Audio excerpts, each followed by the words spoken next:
Boa noite a todos. Sejam todos muito bem-vindos. Que Jesus abençoe a todos nós, permitindo que os bons espíritos nos inspirem para que nós possamos aproveitar bem a nossa reunião da noite de hoje. Antes de entrar no tema da palestra, gostaria de lembrar algumas coisas do Espiritismo, que tem pessoas que vocês estão vindo pelas primeiras vezes.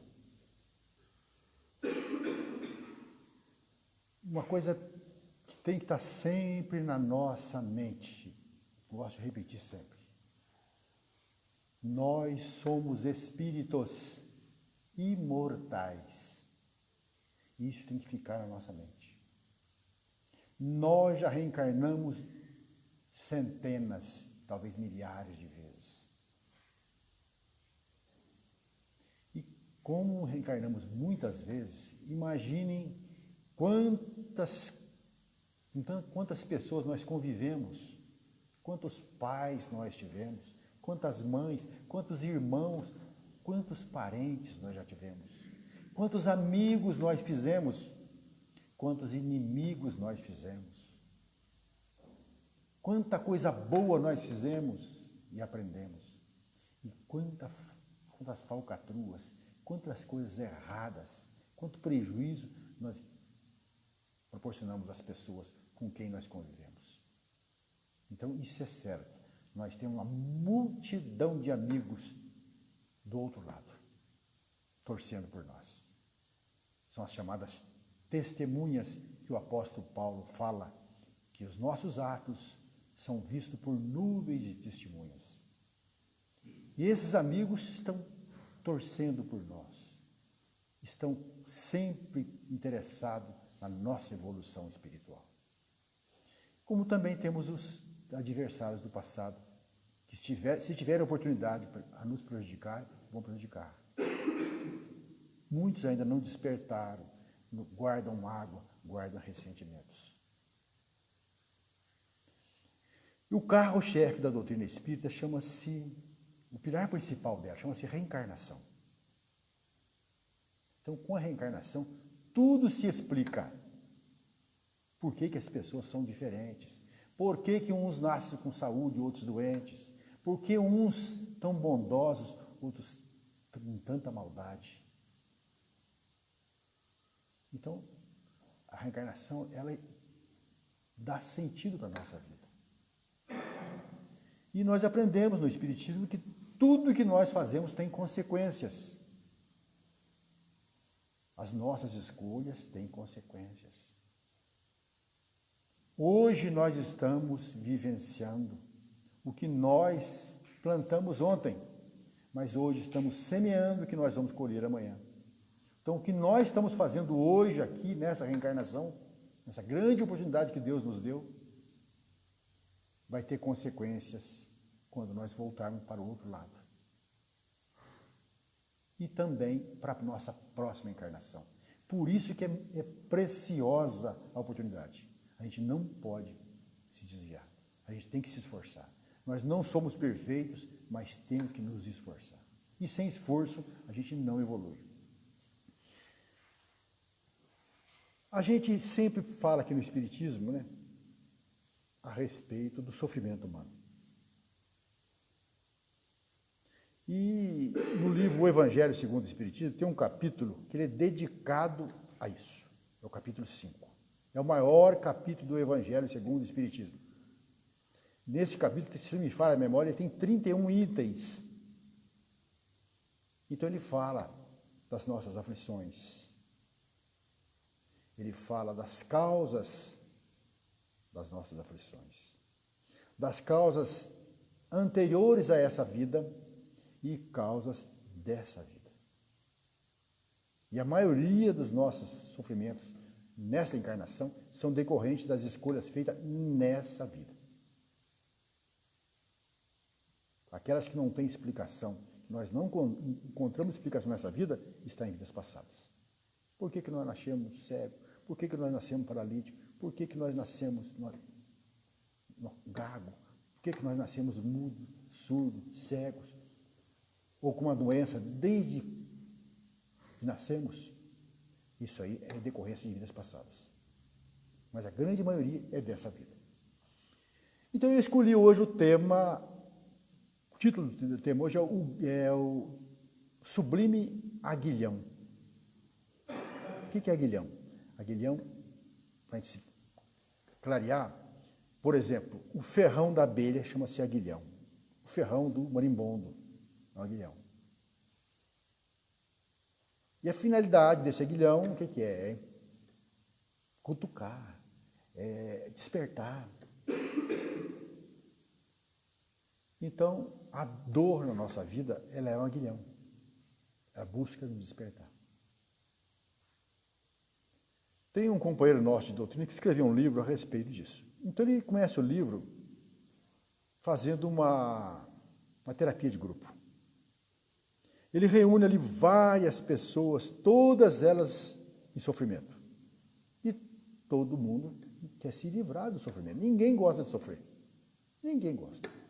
Então, todo mundo quer se livrar do sofrimento. Então, ele formava os grupos de terapia e pessoas ali de diferentes religiões, né? Diferentes entendimentos. E para começar a terapia, ele começava fazendo uma pergunta. Qual é o pior sofrimento? Ele perguntava às pessoas que estavam ali. E cada uma daquelas pessoas falava uma coisa. Um disse o seguinte: olha, para mim o pior sofrimento é o sofrimento físico. Quando a gente fica doente, a gente não consegue fazer as coisas que a gente gosta. A gente não consegue se alimentar direito, dormir direito, trabalhar direito. Então a gente sofre muito. Para mim, o pior sofrimento é o sofrimento físico provocado por uma doença, por uma enfermidade. Aí um outro elemento rebateu. Mas esse tipo de sofrimento tem tratamento. Você vai no médico, o médico receita remédio, você toma, ou faz uma cirurgia e fica bom. Pior é o meu. Aquela tristeza, aquela depressão. Eu vou no psiquiatra e receita remédios. Não adianta nada. Há anos eu frequento terapeuta, psicólogos. Não está adiantando nada. Eu acho que não tem solução para o meu caso, para a minha dor. Aí uma outra pessoa diz o seguinte: olha, para mim, o pior sofrimento é a convivência com as pessoas. Já pensou numa traição, você ser traído? Uma calúnia? Como isso judia, como isso faz a gente sofrer? Aí uma outra pessoa que falava: eu estou passando por isso. Os meus familiares não me compreendem.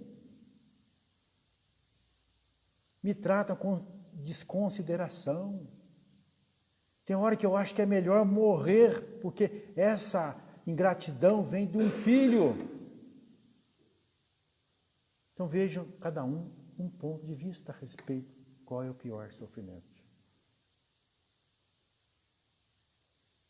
Aí uma outra pessoa diz o seguinte: olha,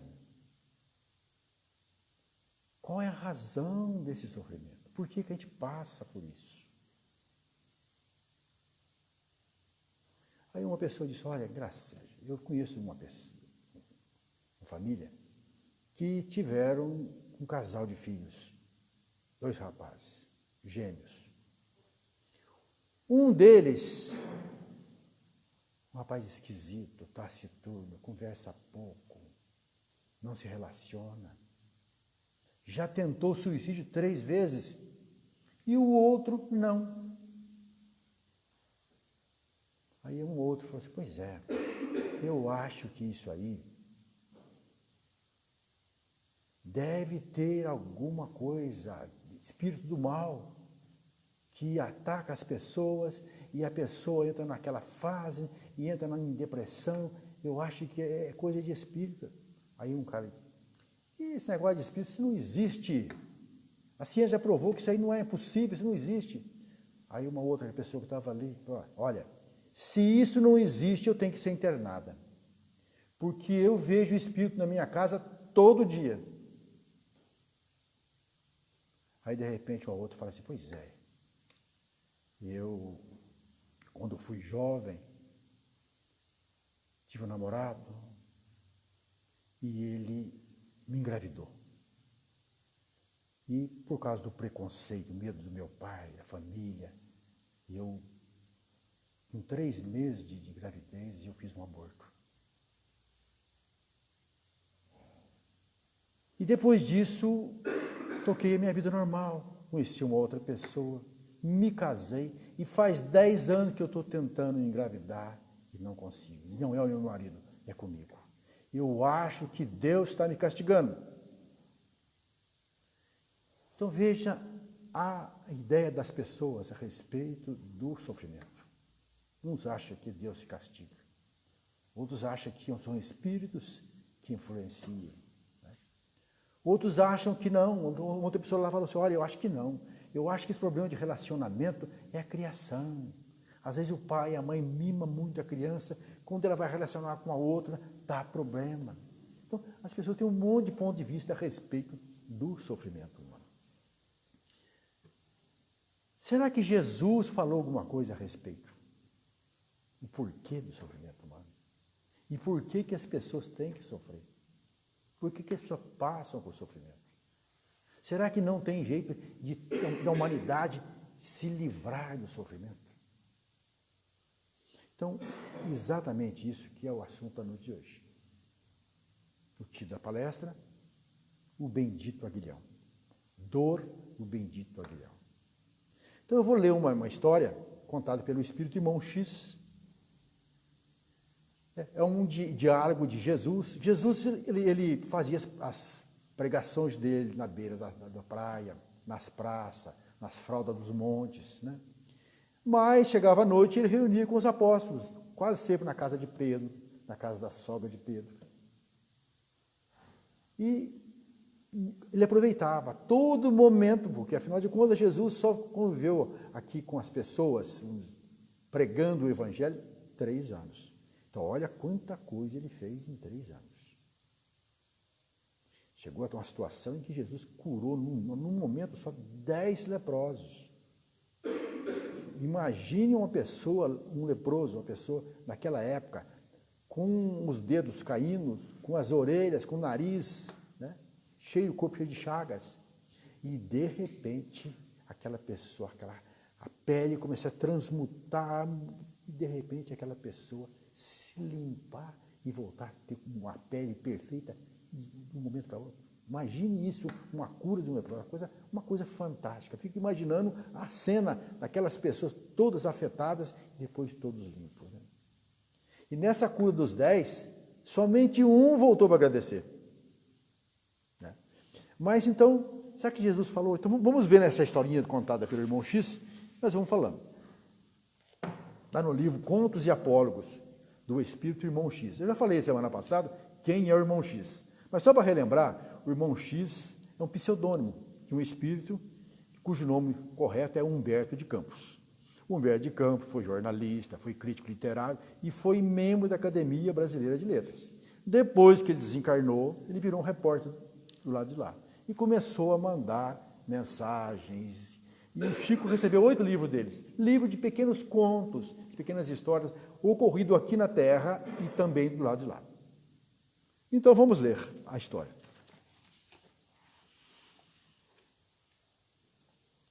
Nesses encontros de Jesus na casa de Pedro, na casa da sogra de Pedro, onde eles estavam reunidos, Jesus com os discípulos, né? Saía sempre perguntas, sempre interrogatórios, e Jesus nunca perdia a oportunidade de ensinar. Então vamos lá. Atendendo a certas interrogações de Simão Pedro, no singelo agrupamento apostólico de Cafarnaum, Jesus explicava solícito. E Pedro perguntou para ele, Senhor, qual a finalidade da boa nova, do evangelho? Então Jesus diz lá, destina-se a boa nova, sobretudo, a vitória da fraternidade. Então o evangelho veio para fazer com que as pessoas sejam mais fraternas, sejam irmãos. Essa é a finalidade do Evangelho. Nós já falamos aqui que houve 3 revelações: Moisés, Jesus e o Espiritismo. Então, a primeira revelação, Moisés. A segunda, Jesus. E a terceira, a doutrina espírita. Moisés veio falar para nós o que é que nós não devemos fazer. Pode observar. Lá no Decálogo fala lá, não matarás, não furtarás, não levantarás falso testemunho, quer dizer, não seja mentiroso, não cobiçará as coisas alheias, não seja invejoso. Então, basicamente, o Decálogo, os 10 mandamentos, ele fala o que nós não devemos fazer. E Jesus, ao contrário, Jesus veio dizer para nós o que é que nós devemos fazer. Reconcilia-te com o teu adversário enquanto está no caminho. Perdoa 70 vezes 7. Tá? Buscai primeiramente o reino dos céus. Então Jesus fala aquilo que nós devemos fazer. Para a gente sofrer menos e evoluir mais rápido. Como fala aqui, o Evangelho veio para proporcionar fraternidade entre as pessoas. E o Evangelho vem caminhando. Nós vemos como é que era antigamente. Depois de Jesus, quantos hospitais, quantas escolas, quantas casas de caridade, como as pessoas vêm modificando, né? As instituições que ajudam tanta gente por aí, tudo inspirado em Jesus, né? Então ele fala que a Boa Nova veio para isso, veio para proporcionar a fraternidade. Jesus prossegue explicando. Nosso Pai espera que os povos do mundo se aproximem uns dos outros e que a maldade seja esquecida para sempre. Nos livrar da maldade, né? As pessoas se aproximem, sejam irmãos. E ele prossegue falando, não é justo se combatam as criaturas reciprocamente a pretexto de exercer o domínio indébito sobre os patrimônios da vida. Quer dizer, as pessoas querer tudo, querer mandar em tudo, ser dono de tudo, né? E ele fala aqui, dos quais nós somos simples usufrutuário. O que ele está dizendo aqui? Que nós não somos donos de nada aqui na terra. São Paulo fala numa das passagens dele. Nada trouxeste para este mundo, manifesto que nada as levará daqui. Não, tudo que é uso do corpo a gente não vai levar daqui. Nada. Nós não trouxemos nada e não vamos levar nada. O dono de tudo chama-se Deus, né? E ele prossegue.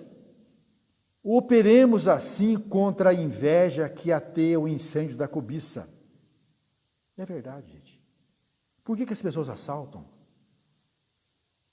Por que as pessoas são corruptas? Às vezes inveja de não ter aquilo que o outro tem, então ele comete desonestidade. Então a inveja provoca desonestidade. O cara assalta, o cara rouba, o cara corrompe, desvia recurso público por causa da inveja, né? Contra a maldade, contra a vaidade que improvisa a loucura e contra o egoísmo que isola as almas entre si, né? Porque o egoísta, ele pensa no quê? Eu sou o ser do mundo, eu sou o mais importante, né? Naturalmente, a grande transformação não surgirá de inesperado. Então, Jesus fala isso, ó, que a coisa não ia acontecer da noite para o dia, mudança nas pessoas da noite para o dia, né? Santifiquemos o verbo que antecipa a realização, quer dizer, mudar, né, o tratamento, né, o relacionamento das pessoas. No pensamento bem conduzido e na prece fervorosa, receberemos as energias imprescindíveis à ação que nos cabe desenvolver. Não? Pensamento reto, pensamento positivo e oração, pedindo proteção, pedindo amparo, pedindo ajuda, inspiração para a gente fazer as coisas certas. E ele prossegue. A paciência no ensino garantirá o êxito da sementeira. Quer dizer, insista, ensine até as pessoas assimilarem os ensinamentos, né?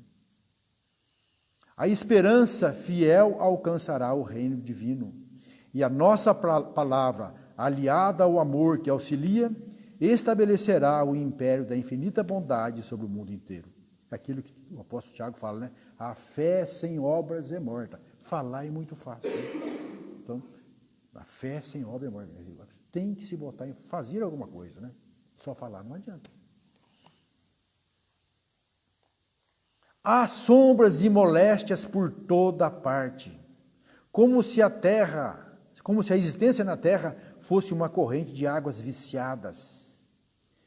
É imperioso reconhecer, porém, que se regenerarmos a fonte, aparece a adequada solução ao grande problema. E se nós verificarmos, continua as enfermidades. A terra é um mundo de gente enferma. Nós passamos nos hospitais ali, a quantidade de pessoas doentes. A gente chega nas farmácias, fila de pessoas no caixa das farmácias, saindo com as sacolinhas de remédios. É um mundo de pessoas enfermas. Tanto que Jesus fala isso, né? Eu não vim para os sãos, porque os sãos não precisam de médico. A maioria de nós somos doentes. A verdade é essa.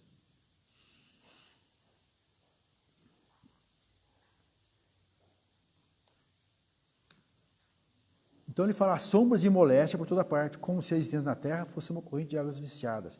É imperioso reconhecer, porém, que se regenerarmos a fonte, aparece a adequada solução ao grande problema. Restaurado o espírito em suas linhas de pureza, sublimam-se-lhe as manifestações. Quando a pessoa introjeta que ele é um espírito imortal, e ele sabe que aquilo que acontece com ele tem alguma finalidade. Ele sabe que não existe efeito sem causa. Aquilo que ele está passando é efeito de alguma coisa que ele andou fazendo, de alguma escolha que ele fez errado. Então, quando nós introjetamos, quando nós colocamos na nossa mente que nós somos um espírito e que tudo que acontece com a gente é responsabilidade da gente, as coisas começam a mudar. É isso que ele diz aqui. Bem, então Jesus estava falando a respeito disso. Né? De repente, Jesus foi interrompido. Em face da pausa natural que se fizera espontânea, na exposição do mestre, Simão Pedro interferiu perguntando, agora vem a história, né? Senhor, as tuas afirmativas são sempre imagens da verdade. Compreendo que o ensino da boa nova, o evangelho, né, estenderá a felicidade sobre toda a terra.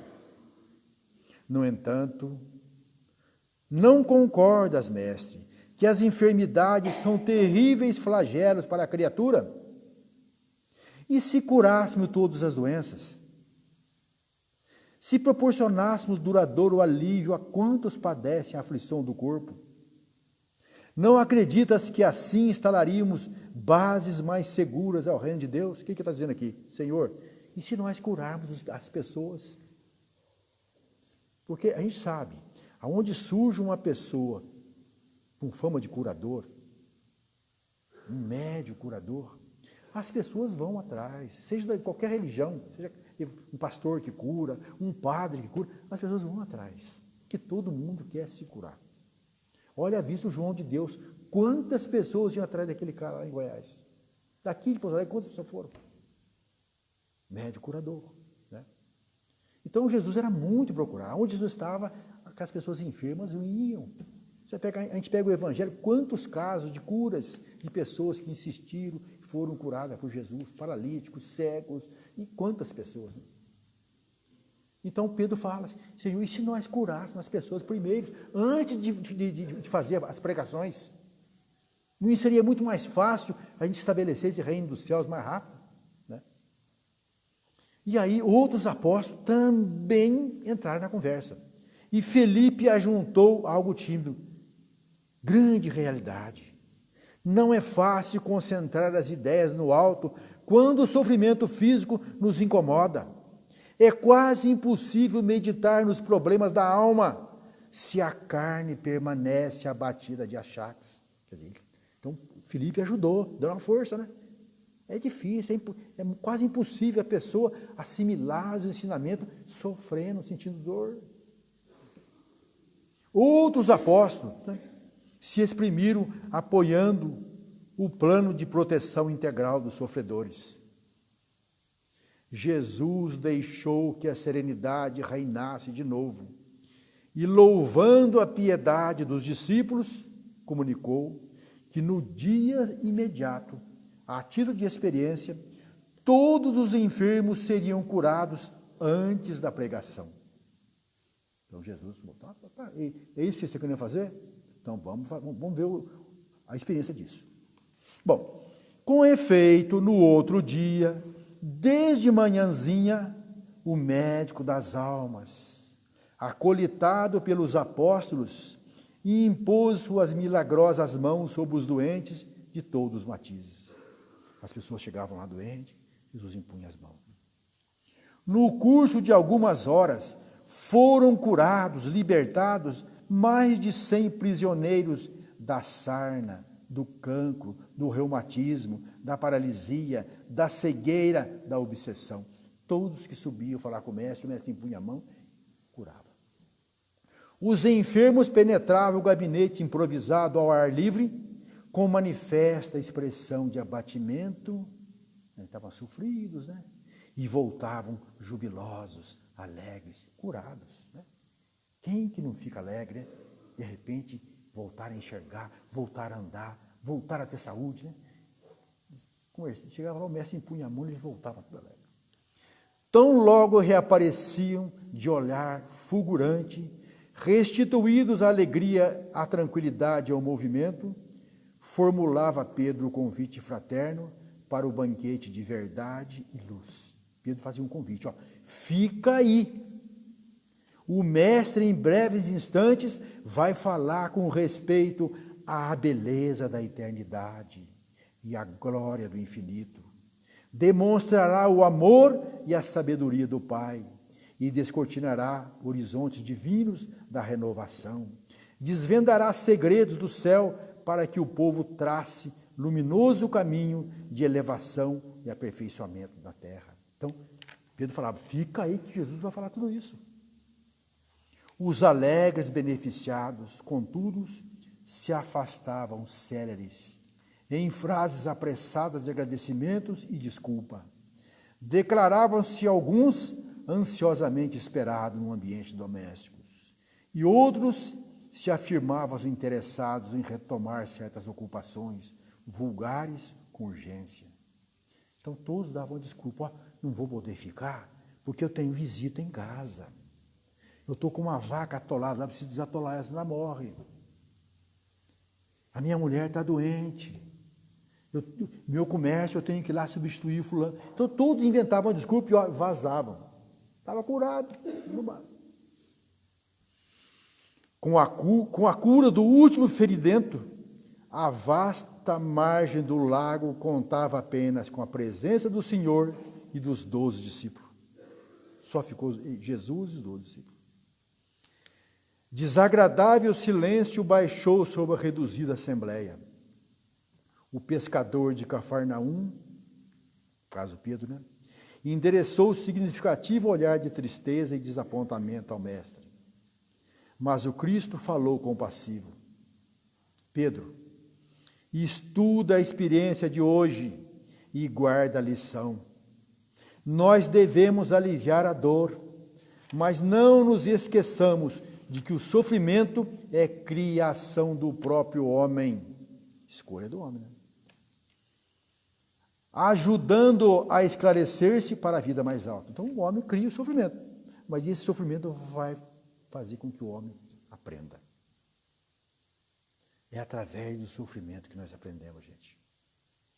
Com aquilo que a gente fala aqui, quando a coisa está muito boa, nós nem lembramos que Deus existe, nem lembramos que vamos morrer um dia, que vamos dar conta do que nós estamos fazendo aqui. Então, graças a esse aguilhão que nos cutuca, é que a gente procura, é que a gente aprende. Nós aqui no centro, uma vez, tinha um companheiro aqui, quando nós, muitos anos atrás, quando lemos essa missão, ele falou assim, vamos fazer uma experiência aqui no centro. Porque sempre a gente faz o seguinte, primeiro a prece de abertura, depois a gente faz a preleção e por último é o passe. Então o passe é a última coisa. Então resolvemos inverter a ordem. Chegamos aqui, gente, vamos usar uma mudança aqui. Primeiro nós vamos dar o passe. E depois vai ser a palestra. Fizemos isso aí 2 vezes para ver. Gente, o pessoal tomava o passe e vazava. Quando saía aqui depois do passe, tinha meia dúzia de gato pingado. A moçada quer se curar. A moçada quer mesmo tomar passe. Né? Então, gente, se não fosse sofrimento, a gente não aprendia. Não é castigo, não é nada. São escolhas que nós fizemos nessa vida passada. Então, graças a isso é que nós crescemos. O Espiritismo tem essa vantagem, que ele nos mostra o porquê do sofrimento. Às vezes nós colocamos culpa nos outros. A culpa do estar sofrendo é da minha mãe, é do meu pai que me criou assim, é da minha esposa que me ciumenta, é do meu marido que é assim, assim, assado. Né? É do meu filho, é do meu patrão, é do governo. A gente usa botar a culpa nos outros. Mas o grande responsável pelo nosso sofrimento somos nós. Então, quando nós estivermos passando por aflições, reflitamos. Por que eu estou passando por isso? O que eu tenho que aprender com isso? Porque é aprendizado. E quando nós aprendemos, deixamos de sofrer. Os Espíritos falam que enquanto nós formos imperfeitos, enquanto nós formos ciumentos, invejosos, violentos, desonestos, vamos sofrer. A gente fala aqui, qual é a característica de um espírito bom? O espírito bom não tem nada disso. Ele não tem inveja, ele não tem ciúme, ele não tem violência. Ele só faz o bem. Então, nós vamos chegar nisso aí? Vamos, gente. Nós estamos no caminho para isso. Podemos observar que nós já temos alguma virtude. Nós temos algumas virtudes. Às vezes nós não somos violentos mais. Às vezes nós somos pacienciosos. Às vezes nós não colocamos a mão em nada dos outros. Isso já é virtude. Então nós estamos ganhando virtude. Mas nós temos, a maioria de nós tem inveja, a maioria de nós tem ciúmes, orgulho, às vezes egoísmo. Isso tem que acabar. Mas, como fala aqui, não é para hoje. Demora um pouco. A pressa é nossa. Então, essa história fala assim, tem a reencarnação mesmo? O que eu não fizer nessa, eu faço na outra. Pode ser que na outra você não mereça esse corpo. Pode ser que na outra você não mereça nascer nessa família que você nasceu. Pode ser que na outra você não venha nessa condição social que você veio.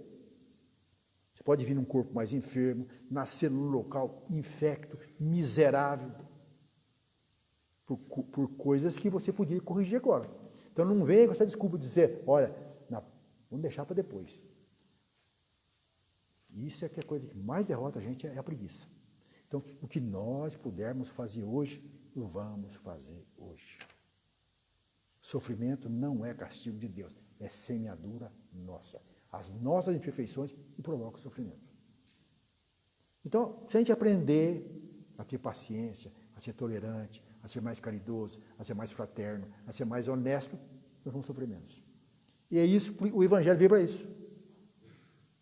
É para isso que veio o Espiritismo. Como eu falei, Moisés fala o que nós não devemos fazer. Jesus fala o que nós devemos fazer. E o Espiritismo nos fala por que nós devemos fazer. Que é bom para nós. Por que nós devemos perdoar? Porque é bom para nós. É bom para o outro que foi perdoado. Se não perdoarmos, é ruim para nós. Quantas pessoas enfermas, doentes, cancerosas, por causa do ódio, da mágoa, do ressentimento, da falta de perdão. Então o Espiritismo vem falar para nós, por que nós temos que ser assim? Por que nós temos que melhorar? Nós só temos uma vida. As passagens, as existências na matéria são muitas, mas a vida continua. Você sai daqui de um jeito e chega do lado de lá do mesmo jeito. Ninguém vai virar santo e nem vai virar demônio porque desencarnou. Vamos passar do lado de lá do mesmo jeito. Vamos continuar na mesma situação. Então, por isso, gente, aproveitemos o tempo aqui. Procuremos estudar. O Espiritismo é uma doutrina fácil de compreender. Não precisa de intérprete. Nós podemos estudar sozinhos, se quisermos, em casa. Tem milhares de sites na internet ensinando o Espiritismo. Então, nós não podemos alegar, frente nós que estamos aqui, eu não sabia. A casa tem grupo de estudo. Quem não consegue ler sozinho, estudar sozinho, vem para os grupos de estudos. Faz bem para a gente. Então, gente, o tempo está passando, a noite está muito fria. Fica aí, isso aí, para a nossa reflexão. Que Deus nos ajude, que Deus nos abençoe, para que nós aproveitemos essa encarnação. Que assim seja.